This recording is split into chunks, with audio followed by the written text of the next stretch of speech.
Morning all, hope you're doing well, hope you're staying safe. It's Friday, June the 12th. I've got my Mozzie friends with me already. Another lovely day here in Orlando this morning, lots to get through again today.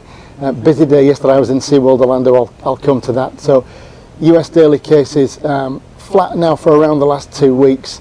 Deaths still declining, which is great news. Florida daily cases, you may have seen, I don't know, spiked again yesterday to the highest ever, almost 1,700 cases. Deaths in Florida have been flat over the past couple of weeks, but we haven't really seen where the spike in cases is going to lead us to in terms of deaths. Ron DeSantis was asked about this yesterday and basically declined to comment, pivoted to another subject. Seminole County Medical Director had a different take on it. He basically said, if we let it spike, it will spike. If we don't do what we've been doing, it will get worse, basically is what he said. And that's where I live, Seminole County.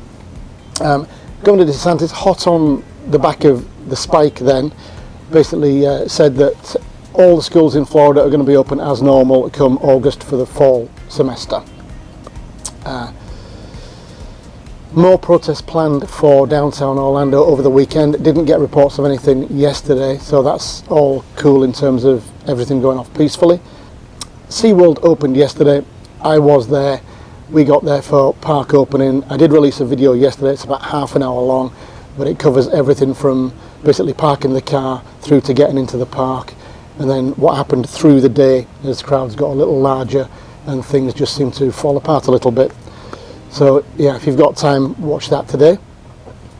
I also did a full video of the new orca show. They've got an updated orca show, orca encounter in SeaWorld. So again, that's about 20 minutes long. So if you've got time during today, then you can have a look at that as well.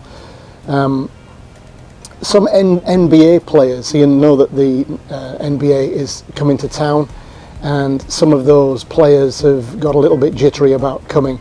And some of those guys who have maybe underlying medical conditions could be looking to excuse themselves from the tournament.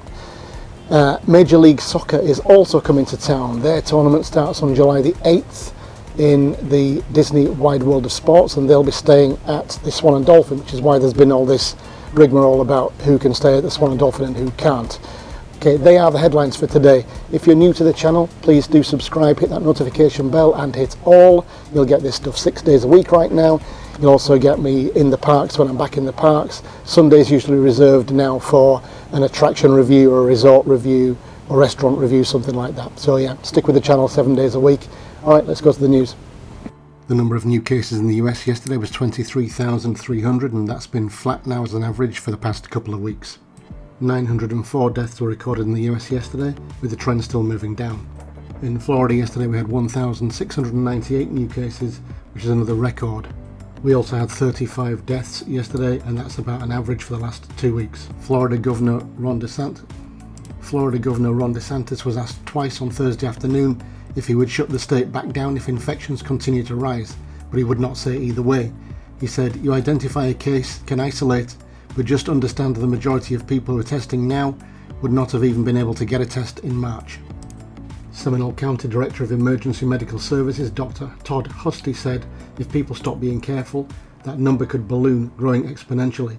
He said, "It's coming back, and it absolutely has the possibility of coming back with a vengeance." Governor DeSantis plans to open schools in Florida at full capacity in August. He said, "Getting back on our feet in the school year is going to be really important for the well-being of our kids, but I think it's going to be important for our parents who have had to juggle a lot over the past few months." There was no news on protests in downtown Orlando yesterday, but we are expecting more protests over the weekend. Weather over the next 10 days in Orlando, it's going to be 86 to 90 Fahrenheit, which is 30 to 32 degrees centigrade, and scattered thunderstorms in the afternoons. SeaWorld Orlando opened yesterday with a reservation system in place. You also need a mask and a temperature check to gain entry. I was there and uploaded a video last night. I've linked to the video at the end of this one. Walt Disney World sent a message to its annual pass holders yesterday, thanking them for their trust and patience.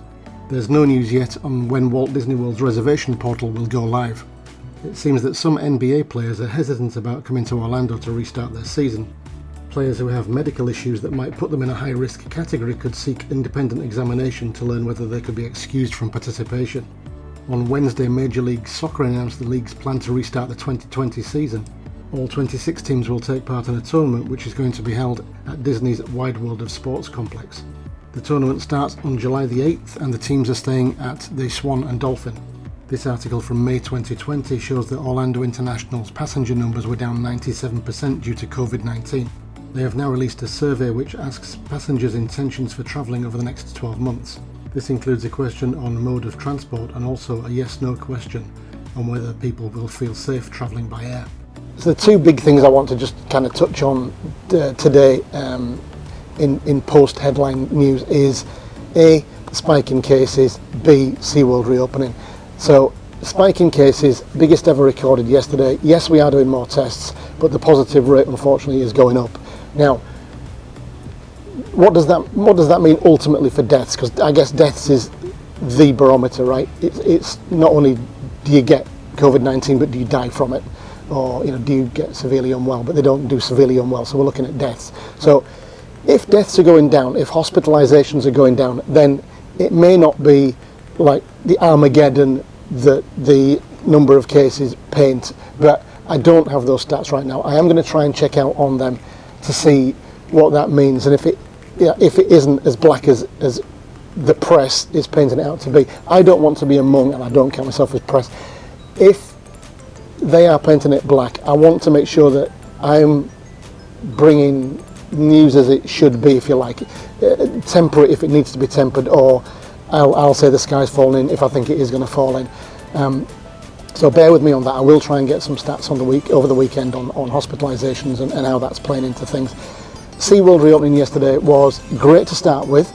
Couldn't fault them. All the temperature checks and all that, great.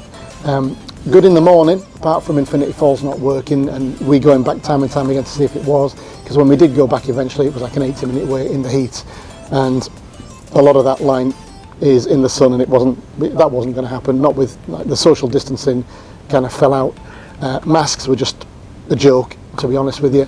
And have a look at that video. It's well worthwhile if you're thinking about coming down here and going to the theme parks, because somebody else from Universal said that people were kind of quickly falling out of wearing masks there as well. So I don't know why people think that COVID-19 is over. It definitely is not, and it will contribute, if people don't wear masks, it will contribute to more cases. So yeah, if you are thinking about coming down to Orlando, please be mindful of the issues with social distancing and mask wearing in parks.